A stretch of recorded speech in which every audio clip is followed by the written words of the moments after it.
వృద్ధి రేటులో ఆంధ్రప్రదేశ్ దేశంలోనే రెండవ స్థానాన్ని ఆక్రమించింది. మొట్టమొదటి స్థానం తమిళనాడు అయితే రెండో స్థానం ఆంధ్రప్రదేశ్ ఆక్రమించింది. ఇది నిన్న ఒక ఇంగ్లీష్ పత్రికలో వచ్చినటువంటి వార్త.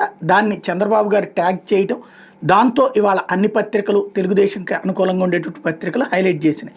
ఇందులో Tamil Nadu 9.69% growth rate, Andhra Pradesh 8.21% growth rate, Puducherry 7.96% growth rate, Assam 7.94, Rajasthan 7.82, Haryana 7.55, Chhattisgarh 7.51, Karnataka 7.37 అన్నటువంటి వార్తని తెలియజేసింది. మహారాష్ట్ర 7.27. ఇట్లా చూసుకుంటే ఫైనల్గా ఈవెన్ గుజరాత్ కంటే కూడా గ్రోత్ రేట్ ఎక్కువ ఉందన్నటువంటి కోణాన్ని హైలైట్ చేసుకొచ్చారు. ఇక్కడ గుజరాత్ ఇందులో లేదు, అయితే 15 రాష్ట్రాలకు సంబంధించింది ఇచ్చారని.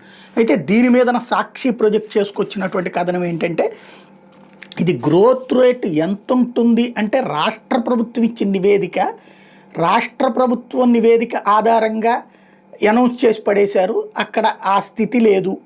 గ్రోత్ రేట్ దేని ద్వారా వస్తుంది? జిఎస్టీ పెరగాలి. వాస్తవంగా గత 10 నెలల్లో జిఎస్టీ 2 నెలల్లో, ఒక నెలలో +4, ఒక నెలలో +10, ఒక నెలలో 0, మిగతా నెలలంతా కూడా మైనస్సే. 7 నెలల్లో మైనస్సు, ఒక నెలలో 0, 2 నెలల్లో గ్రోత్ రేటు ప్లస్ ఉంది. అట్లాంటిది ఎట్లా పెరిగింది? జిఎస్టీ రాకుండా ఎలా పెరిగింది? ఇంకోటి రియల్ ఎస్టేట్ భారీగా ఇంప్రూవ్ అని ఇక్కడ రాసుకొచ్చారు. మొన్ననే 800 కోట్ల రూపాయల నష్టం రిజిస్ట్రేషన్లు గత ఏడాదితో పోల్చుకుంటే ఈ ఏడాది అన్నటువంటిది అధికారిక లెక్కలు చెప్తున్నటువంటిది.